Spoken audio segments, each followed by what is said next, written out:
이 뇌동맥류에 대해서 불안해하면서 자꾸 찾아보고 안심추구 행동을 반복해서 불안을 증폭시키는 것보다는 이거를 낮추기 위해서 내가 생각할 수 있는 여지도 아까 운동이라든지 생각 전환, 금연 이런 여러 가지 것들을 할 수 있는 행동의 변화로 바꿀 수 있게 하는 단추로서 이 불안이 작동을 해야 되는데 이 불안 작동이 질병에 대해서 불안을 더 증폭시켜서 일상생활을 더 못하게 하는 방향으로 가게 되니 예, 그런 면에서는 이 불안하다고 하는 것을 너무 병적으로 받아들이기보다는 내 행동을 변화시킬 수 있는 어떤 촉매제로서 활용을 하시고 그거를 줄이기 위해서 우리가 말씀드렸던 통제 가능성을 높이기 위해서 혈압을 조절하시고 금연을 하시고 운동을 하시고 이런 쪽으로 더 치중하는 그런 계기로 삼으시는 게 더 도움이 되실 거라고 생각합니다. 여러분 안녕하세요. 서울아산병원 신경증개팀의 영상의학과 이덕희 교수입니다. 오늘 비파열 뇌동맥류를 가진 환자분들 중에 많은 분들이 이것과 관련된 그런 과도한 불안, 그걸로 인한 또 불필요한 걱정 이런 것들을 굉장히 많이 하고 계신 분들이 많아서요. 저희들 그 문제에 관해서 같이 이제 말씀을 한번 나눠보고자 서울아산병원 정신건강의학과 정석훈 교수님을 다시 한번 모셨습니다. 안녕하십니까, 정석훈입니다. 네, 초대해 주셔서 감사합니다. 교수님. 네, 정 교수님 전에 수면장애 촬영 한번 하셨잖아요. 네, 맞습니다. 두 번째 촬영 같습니다. 네. 그래서 제가 비파열 뇌동맥류 환자들을 네. 이렇게 쭉 보니까요. 요즘 최근 들어가지고 굉장히 많이 환자분들 숫자가 증가하고 있습니다. 네. 유병률이 굉장히 좀 높은가요, 교수님? 그런 것 같아요. 네, 네. 제가 볼 때는 적게는 한 2% 전체 인구에, 전체 인구에 많게는 네. 3% 이상 되는 것 같습니다. 네. 게다가 요새 그 건강검진 하시면서 그 선택검사로 뇌혈관 검사를 많이 하시거든요. 네. 그러다 보니까 숨어있던 조그마한 게 이제 발견이 돼가지고 네. 이제 그것 때문에 굉장히 마음고생 많이 하시고 네. 이런 분들이 많습니다. 그래서 오늘 우리 이 얘기가 그런 분들한테 상당히 도움이 될 거라고 저는 생각을 해서요. 같이 한번 말씀 나눠보시죠. 네, 알겠습니다.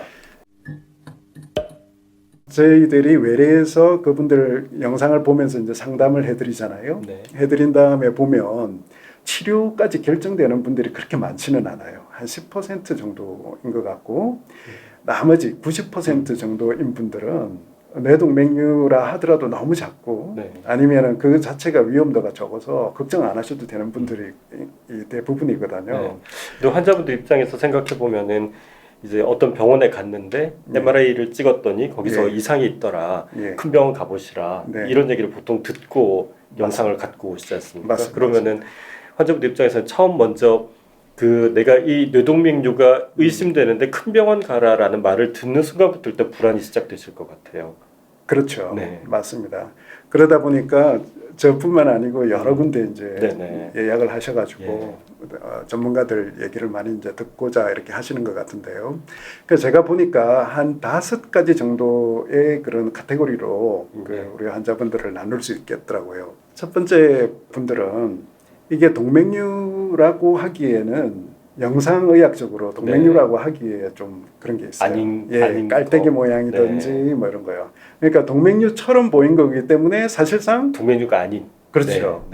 그러니까 불안하실 이유가 진짜 전혀 없는 거죠. 이런 분들은 이제 잘 설명해 드리면 아주 안심하시면서 이제 가시게 되는데 두 번째는 이제 동맥류는 맞아요. 근데 이 동맥류가 너무 그 위험도가 적은 거죠.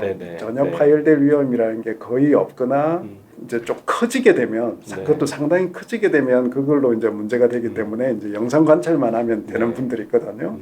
근데 이런 분들이 이미 시한폭탄 뭐 이런 얘기들을 들으셨기 때문에 뇌동맥류 하면 일단 시한폭탄이란 용어하고 거의 붙어 있어. 그래서 이걸 차분하게 설명을 해드려도 내가 가진 동맥류 위험도가 적구나라는 데까지 그 생각이 그까지 가는 데는 상당히 시간이 필요한 그런 분들이 또 있어요. 그 다음에 제일 문제가 되는 게 뇌동맥류는 분명한데 크기가 작아요. 그래서 이제 문제가 되면 이제 진짜 문제가 될 수 있는 거긴 한데 크기가 작기 때문에 그 위험도가 매우 낮죠. 네. 근데 이런 분들은 치료를 해드리려고 당장 치료를 해도 할 수 있는 상황이 지금 예, 근데 너무 작아서 오히려 건드리는 게 음. 문제가 될 수 있어요. 긁고 네. 부스럼을 만들 수 네네. 있기 때문에 그대로 두는 게 답이거든요. 근데 이런 분들이 이제 제일 걱정들이 네. 많으신 것 같고요. 네. 그 나머지 이제 4번 카테고리, 5번 카테고리 분들은 사실은 이제 다른 이유 때문에 이제 치료를 할 수 없는 분들이기 때문에 얘기가 네. 좀 다르고요. 그래서 오늘 저 두 번째 카테고리 동맥류이기는 하나 위험도가 너무 낮아서 낮은 경우. 치료가 필요 없는 네. 분들, 또 크기가 너무 작아서 치료할 단계가 아직 네. 아닌 분들에 대한 얘기를 좀 집중해서 네. 좀 나눠보면 좋겠습니다. 네.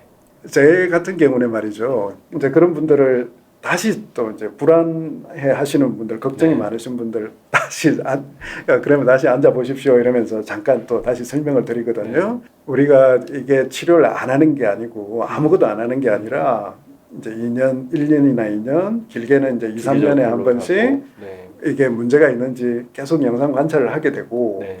그다음에 또 환자분들도 그냥 가만히 있는 게 아니라 혈관 건강을 위해서 개인적인 노력을 하셔야 된다. 네. 담배 끊으시고 혈압 관리 잘 하시고 그리고 이제 유산소 운동 네. 주 3회 이상 꾸준하게 하셔가지고 네. 혈관 튼튼하게 하셔야 되는 노력을 하시면 아무 문제 없다. 이렇게 말씀을 해드리면 대부분 이제 받아들이시죠. 네. 네. 그래서 이제 많이 이제 해결이 되는데 이제 그게 안 되는 분들이 있어요. 네. 또 다시 말이 돌고 도는 분들이 있어요. 오늘 그분들에 대한 말씀 좀 해주시고요. 네. 또 하나는 이제 이래가지고 잘 이제 설득을 저한테 당하셔가지고 네. 집에 이제 잘 가셨는데. 가셨어요. 근데 다음 날 또 일어나셔가지고 네. 또 반복해서 맞습니다. 네. 이렇게 또 불안에 뜨는 분들이 계셔가지고요. 오늘 네. 이 불안이라는 게 뭔지 또 이게 과도한 불안이 어떤 현상으로 나타나는 건지 이런 조언을 좀 해주시면 좋겠습니다. 네. 한번 네. 해보겠습니다. 네. 정 교수님, 네. 이 도대체 불안이라는 이 현상을 정신건강의학 하시는 우리 네. 전문가분들께서는 어떻게 설명을 하고 계시나요? 불안이라고 하는 거는 우리가 어떤 특정 그 환경에 처했을 때 내가 네. 어떤 스트레스를 받았을 때 생기는 심리적, 신체적 변화인데요. 네. 이 불안이라고 하는 것은 일종의 우리가 생존하기 위해서 생존 전략으로 갖고 있는 겁니다. 생존 전략. 예, 우리가 자동차가 있는데 차가 지나가는 걸 내가 불안해야 그걸 피하죠. 아. 우리 하룻강아지 법 무서운지 모른다라고 얘기를 하는데 이 내가 불안해야 어쨌든 간에 이 상황을 피할 수가 있기 때문에 일종의 생존 전략으로서 우리가 기능을 하는 거고요. 병에 대해서 불안하면은 병을 어쨌든 예방하는 조치라든지 아니면 뭐 병을 걸리지 않게끔 하기 위해서 우리가 여러 가지 활동이나 운동이나 이런 거를 뭐 금연을 한다든지 이런 게 되는 구조는 이게 되는 이유가 기본적으로 내가 불안이라는 걸 느껴야 되기 때문에 그게 가능한 것이기 때문에 일종의 생존 전략이라고 볼 수도 있습니다. 다만 이게 일반적인 불안과 이게 병적인 상태가 될 때가 차이가 있는 거라고 보시면 될 것 같고 병적이라고 하는 것은 이 불안감을 느끼는 것 때문에 일상생활이 어렵고 일상적으로 이렇게 대인관계라든지 직장생활이라든지 그런 걸 굉장히 지장을 받는 경우 그런 경우 이제 병적 불안이다 이렇게 정의할 수 있겠습니다. 그러면 우리가 질병이라는 거 있잖아요. 우리가 생명을 위협할 수 있는 그런 네. 질병들 그런 거 관련된 불안을 어떻게 따로 다루고 계시나요? 가장 흔하게 접하게 되는 게 심장병이죠. 예, 심장에 우리가 그 가슴이 아프다 이러면은 혹시 심장에 문제가 있나 싶어서 혹은 가슴이 두근두근거리거나 갑자기 빨리 뛴다, 네. 뭐 숨이 잘 안 쉬어진다. 그러면 이제 또 혹시 폐에 문제가 있는지 그런 거 걱정을 많이 하시고 암 환자분들은 재발에 대한 걱정을 하는 게 이슈가 있습니다. 네. 물론 우리가 처음 이제 검사를 했을 때 검사를 해놓고 검사 결과를 들으러 가실 때까지가 제일 불안합니다. 근데 이제 확진을 받았다. 그럼 이제 철렁 내려앉긴 하시죠. 지내시다가 수술하기 전날 굉장히 또 불안해하시고 수술 끝나면 좀 좋아지시는데 이후에 또 경과나 뭐 이런 걸 하는 과정에서 재발에 대한 이슈 이런 것들이 있기 때문에 대부분의 질환, 특히 이제 우리 생명을 위협할 만한 그런 대부분의 질환에서는 어떤 불안 장애가 생길 수 있는데 이 불안 반응이 좀 심할 경우 정상적으로 모든 사람이 조금 일반적으로 느낄 수 있는 수준은 뭐 감수를 하는데 그게 과도하게 심할 때는 병적으로 과도하게 불안증을 느끼는 상황이 되는 것이고 거기에 대해서는 좀 치료가 필요한 부분이 있습니다.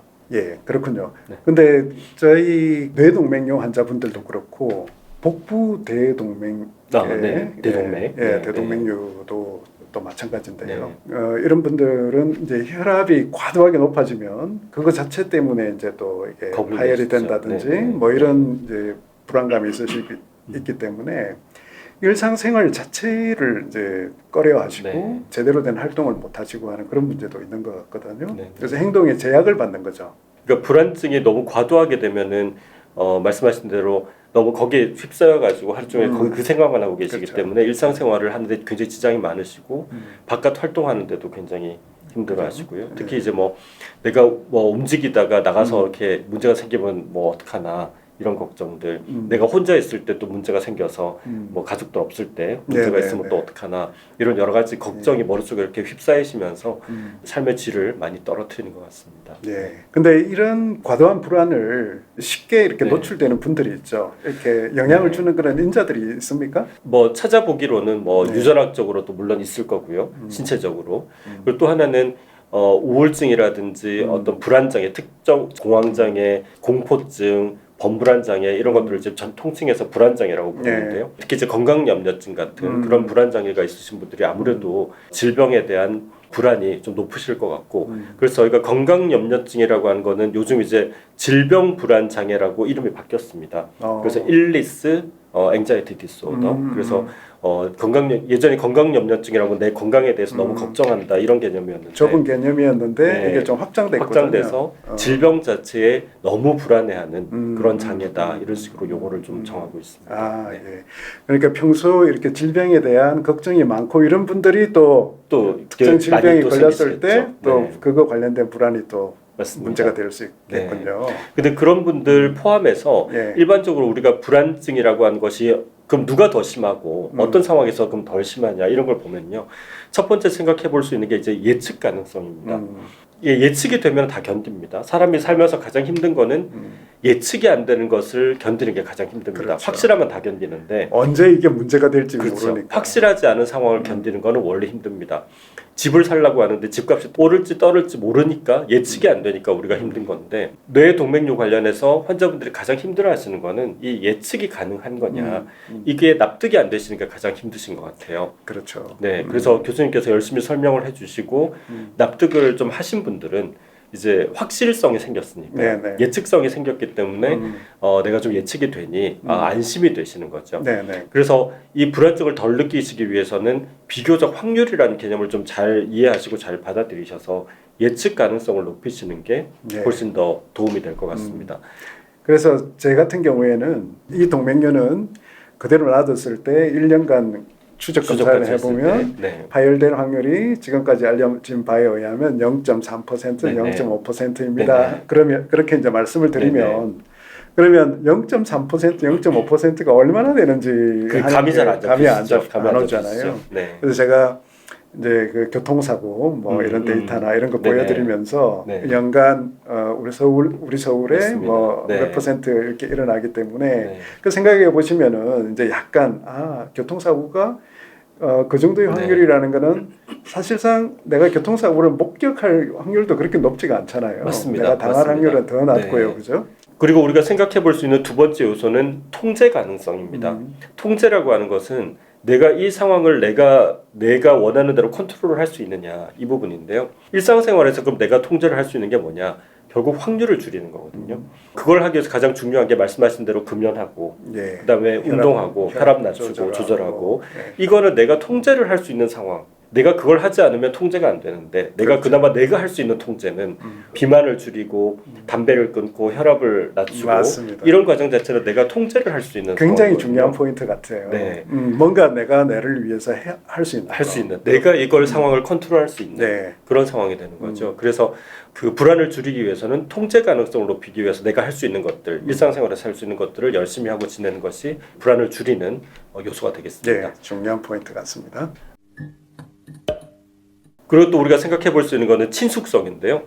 예를 들면 친숙하다는 것은 내가 원래 이걸 갖고 있는 것. 그래서 예전에 어떤 소설가께서 암을 친구처럼 이렇게 오랫동안 간다 이렇게 얘기를 하셨던 게 기억이 나는데 이 뇌동맥류도 확률이 낮다면 당연히 확률이 높다 그러면 그건 치료를 해야 될 부분이지만 객관적으로 봤을 때 확률이 굉장히 낮은 경우라면 그러면은 비교적 이걸 친숙하게 내가 갖고 있는 것이 뇌의 불안을 줄이는 방법이 될 것 같습니다.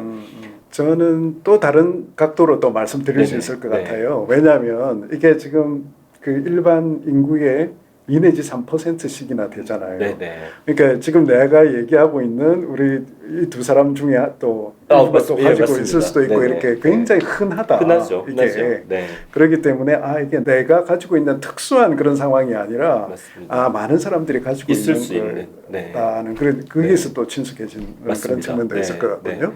그리고 또 하나는 사회적 지지인데요. 네. 내가 이 증상을 갖고 있을 때 옆에서 지지를 잘해주는 것. 그러니까 뭐 괜찮다, 뭐 우리 또 같이 극복하면 된다 이렇게 네. 지지하는 것과 네. 어떻게 뭐 큰일 났어 이렇게 같이 또 어떻게 보면은 걱정을 하는 거에 또 큰 차이가 있을 것 같습니다. 가족들이 아마 교수님께서 많이 경험하셨을 것 같은데 설득 당하셨는데 댁에 가셔서 이제 또 가족들하고 얘기하다 그렇죠. 보면 또 불안이 증폭되고 예, 이런 예, 경우도 예. 있어서 지지를 받는 것과 내가 가족들과 같이 너무 또 걱정에 휩싸여서 같이 고민하시는 거는 좀 차이가 있을 것 같고요. 맞습니다. 그런 측면에서는 좀 같이 지지를 받을 수 있는 상황이 되시는 게 또 좋을 것 같고요. 마지막으로 성격 특성입니다. 그냥 뭐 둥글둥글하게 아니 뭐 그럴 수도 있고 아닐 수도 있고 이렇게 둥글둥글하게 편하게 지내시는 분들은 비교적 잘 지내십니다. 근데 걱정이 많으신 분들 증상 하나에 굉장히 크게 이제 침소봉대하고 그 증상을 너무 이렇게 크게 받아들이시는 분들은 아무래도 조금 더 불안을 더 크게 느끼실 여지가 있을 것 같습니다. 그래서 성격 특성도 한몫할 것 같습니다. 네. 과도한 불안을 느끼는 그런 네. 분들이 어떤 분들이 그런 거 하는 걸 얘기를 쭉 하다 네. 보니까 오히려 이런 생각이 드네요. 불안을 줄이기 위해서는 이런 부분들을 내가 조금 맞습니다. 생각하면 되겠구나 이런 생각이 드네요. 벌써 해법이 제시되고 있는 것 같아요. 그래서 내가 일상생활에서 불안한 걸 줄이려면 좀 비교적 확실하게 아시고 그게 확률 자체가 높지 않다는 걸 좀 명확하게 예측 가능하게 그리고 내가 할 수 있는 것들을 통제할 수 있게끔 내가 하고 그다음에 조금 이게 친숙하다는 걸 좀 알고 계시고 지지를 좀 받고 성격적으로 조금 둥글둥글하게 이렇게 지내시는 게 훨씬 그 불안을 줄이는데 도움이 될 것 같습니다.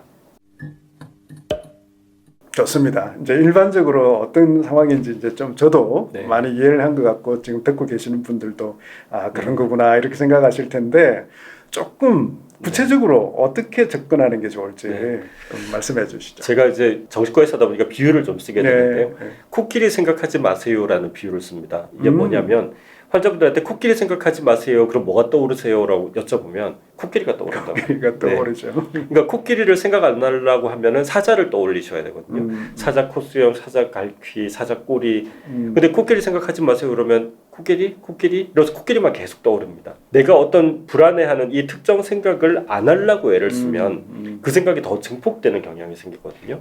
그래서 그거를 자동적 사고다라고 표현하게 되는데요. 어떤 특정 사건이든지 내가 질병이든지 증상이든지 이런 게 있을 경우에 거기에 대응해서 자동적으로 우리가 사고를 하게 됩니다. 네. 생각 자체가 그냥 자동적으로 흘러가는 거죠. 증상이 있구나. 혹시 뇌동맥류 아니야? 내가 좀 머리가 아픈데 뇌동맥류 아니야? 내가 좀 어지러운데 뇌동맥류 아니야? 그렇지. 이런 식으로 자동 사고가 생기는데 이 자동적 사고가 결국 불안한 걸 더 증폭시키기 때문에 이거를 줄이는 방법은 자동 사고를 끊는 겁니다. 근데 자동 사고라고 하는 건 반사적인 겁니다. 자동 사고를 계속하는 게 아니라 의도적으로 길을 트셔야 돼요. 에너지가 좀 듭니다. 뒤에 또 말씀드리겠지만 에너지가 드는 과정이지만 생각을 딴 쪽으로 전환하기 위해서 계속 애를 쓰셔야 됩니다. 근데 그 지금 예를 쓰는 게 이제 실제 이제 어떤 상황이 일어나냐면 이게 이제 계속 이렇게 불안하니까 정보를 막 계속 찾는다든지 이게 혹시 나는 또 이것도 좋은 거 아닌 좋은 쪽으로 있는 거 아닌가 뭐 이런 식으로 해가지고 계속 찾아보고 하다 보니까 또 증폭되고 이러는 것 같은데요. 네, 그걸 보통 저희가 안심 추구 행동이라고 부릅니다. 예를 들면 우리가 뇌동맥류에 대해서 찾아보시는 분들은 처음에 한두 번 찾아보고 안심했을 땐 괜찮은데 나중에는 뭐 여러 가지 정보들을 찾다 보니까 이 정보에서 내가 몰랐던 것들이 또 나오고 이게 또 그런가 싶어서 또 증폭되고 이러면서 계속 반복되면서 아침에 일어나시면 인터넷 열면 뇌동맥류 치시고 집착을 하게 되고 그 집착하는 과정이 불안을 오히려 더 증폭시키는 그런 과정이 됩니다. 맞습니다. 제가 볼 때 그런 부분이 있더라고요. 그러니까 전문가들 입장에서 봤을 때는 완전히 다른 상황인데 이제 뭐 그 중에 일부가 이제 겹친다고 그래야지. 예를 들면 네네. 사이즈 같은 거예요. 동맥류의 크기가 네, 저 네. 환자는 몇 밀인데 수술을 했다는데 예, 예. 나는 똑같은 사이즈인데 왜 나는 괜찮다는 거지? 그러면서 뭐 의사가 뭘 빠뜨린 거 아닌가 이렇게 오해하시게 되고 네네. 또 계속 찾아보게 되고 네. 그러면서 또 불안해지고 네. 그죠? 아까 앞서 말씀드렸던 자동사고하고도 조금 일맥상통하는데 음. 뇌동맥류에 대해서 불안해하시는 분들은 자꾸 내 증상을 체크하고 인터넷을 찾아서 검색하고 이러면서 조금 안심됐다가도 그게 반복되는 행위가 생기면서 결국 찾아보는 것 자체로 인해서 불안증이 더 심해지는. 그래서 중간에 한번 끊어주는 게 필요합니다. 네. 계속 반복하는 게 결국 길을 만들어주는 거고 그게 위험한 낭떠러지로 가 있다 그러면 그 길을 틀어줘야 되는, 막고 틀어줘야 되는데 그 트는 과정이 결국 우리 자동사고를 멈추고 이 안심추구 행동이 반복되는 것을 어느 중간에서 이렇게 끊어주는 그런 역할이 좀 필요합니다. 구체적으로 어떻게 하면 될까요?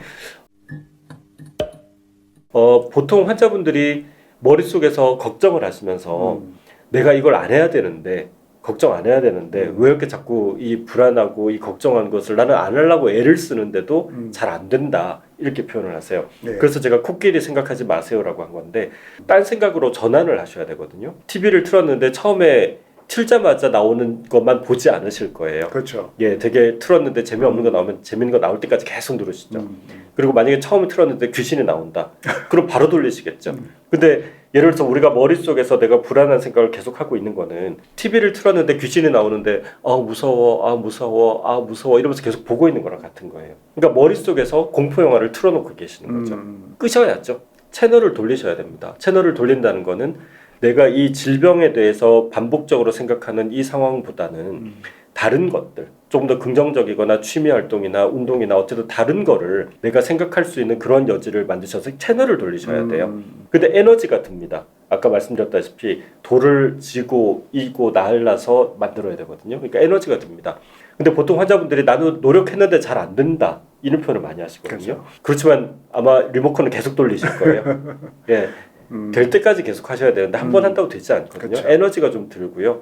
반복해서 생각이 날 때마다 아 하지 말자, 딴 거 하자, 아 딴 거 하자, 뇌동맥류 아 딴 거 하자 이런 식으로 약간 반복적으로 또 길을 다시 틀으셔야 되기 때문에 그러니까 자동 사고 네. 아까 그게 문제라 그랬는데 네네. 그 이제 자동 사고가 되지 않도록 다른 데로 이렇게 돌려야 되는데 다른 쪽으로 돌려야 되는 거죠. 예, 네. 그러면은 그걸 루틴을 좀 만들면 되겠네요. 그렇죠. 내가 딱 떠오르면은 맞습니다. 아 그러면 내가 뭐 무슨 행동을 한다든지 그것도 일종의 자동 사고를 조정하는 거에 조정하는 가깝습니다. 거. 강박장애 예. 환자들한테 이제 쓰는 기법 중에 하나가 손목에다가 이제 고무줄을 차고 있다가 내가 강박증이라는 건 이렇게 손을 씻었는데도 또 네. 뭐가 묻은 것 같아서 예, 또 예. 손을 씻고 예. 뭐 문을 잠궜는데도 또 체크하고 이런 경우인데 강박사고 들 때마다 이렇게 한 번씩 때려요. 아, 예. 때리시라는 건 아니고 이렇게 때리면 이제 사고가 딴 데로 튀는 거죠. 아 아프다 이러면서 생각을 일시적으로 멈추게 되는 효과가 생기죠. 그런 식으로 뭔가 어떤 특정 생각을 하고 있을 때는 그거를 틀 수 있게끔 내가 훈련을 하는 것이 이 자동 사고를 좀 조정하는데 도움이 될 것 같고요. 그런 측면에서 코끼리 생각하지 마시고 사자를 생각하시는 게 좋은 그래서 것 같습니다. 저희 동맥류 가지신 분들은 이러면 어떨까 싶습니다. 그런 생각이 딱 들면 코끼리가 딱 떠오르면 네네. 그 사자를 네. 내가 그러면 운동을 하는데 네네. 어떻게 하면 더 재밌는 운동을 할 것이며 맞습니다. 예. 네. 또 내가 혈압을 컨트롤하기 위해서 약을 먹는데 이 고혈압에 대해서 더 공부를 한다든지 네네네. 네. 내 몸을 더 살피는 맞습니다. 뇌를 네, 들여다보는 딴 쪽으로 그런 쪽으로 뇌동맥류보다는 나를 좀 더 뭐 취미 활동이라든지 네. 가족 얘기라든지 뭐 여행이라든지 중요한 거는 선생님 대처 방안에서 네. 생각을 돌리고 이렇게 하는 거가 네. 결코 그냥 간단히 할 수 있는 게 아니라 상당한 에너지가 들어가니까 에너지가 노력을 해야 된다. 노력이 필요한데 그 노력이 내가 이 생각을 안 하려고 애를 쓰시면 안 되고요. 딴 생각을 하려고 노력을 하셔야 되는 겁니다. 그러니까 코끼리를 생각 안 하려고 노력을 하시면 안 돼요. 사자를 생각하려고 노력을 하셔야 되는 거죠. 그걸 하는 데 있어서 중요한 것 중에 하나가 운동입니다. 그렇죠. 아까 제가 그 통제 가능성을 높인다는 측면에서 운동을 좀 많이 하시면 좋겠다 그런 얘기를 잠깐 드렸었는데 네. 이 운동이라는 것은 내가 머릿속에서 부정적인 생각이 많이 드는 것은 활동하지 않고 누워있을 때 주로 많이 생깁니다. 예를 들면 밤에 누웠는데 잠이 안 온다. 그렇죠. 그럼 그때부터 이제 머릿속에서 이제 안 좋은 소설들이 막 흘러나가는 거죠. 머릿속에서 막 소설을 쓰십니다. 네. 이 증상을 뭐 이렇게 놔뒀는데 이렇게 돼서 터져서 이렇게 되면 이렇게 될 텐데 이렇게 되면 나는 어떡하나 이걸 이제 머릿속에서 제가 이제 소설이라는 표현을 쓰는데 머릿속에서 소설을 계속 쓰고 계시는 거죠. 근데 이걸 안 하기 위해서는 일어나서 움직이셔야 되거든요. 우리가 불안증, 우울증, 잠 이런 거를 해결하는데 핵심 요소 중에 하나가 운동입니다. 그냥 운동해라가 아니라 누워 있어서 생각을 하는 거를 전환하기 위해서는 몸을 움직이셔야 되는데 지금 이 뇌동맥류 파열의 위험성을 줄인다라는 통제 가능성을 높이기 위해서도 운동이라는 것은 굉장히 중요하기 때문에 그런 측면에서 운동을 열심히 하시고 이렇게 활동을 하시고 이런 쪽으로 하시는 게 훨씬 더 이 자동 사고를 좀 쉽게 끊는 방법이 아닐까 그런 생각이 좀 듭니다. 우리 그 선불교 하시는 네네, 분들 네네. 보면 이렇게 참선 이렇게 참선하시죠? 하시잖아요. 네. 그 참선할 때 이렇게 말씀 그 이제 가르쳐 주는 걸 네네. 들으면 호흡에 집중해라 아, 이런 네, 얘기를 네. 호흡에 하는데 혹시 집중해라. 우리 이 환자분들한테 또 호흡 조정 네. 이런 게 또 도움이 될 게 있나요? 우리가 이제 많이 알려져 있는 게 복식 호흡 이런 얘기를 많이 하시죠. 네, 이 네. 복식 호흡이라고 하는 것은 우리가 가슴이 움직이지 않고 배로 숨을 쉬는 건데 예를 들어서 숨을 천천히 5초 동안 들이셨다가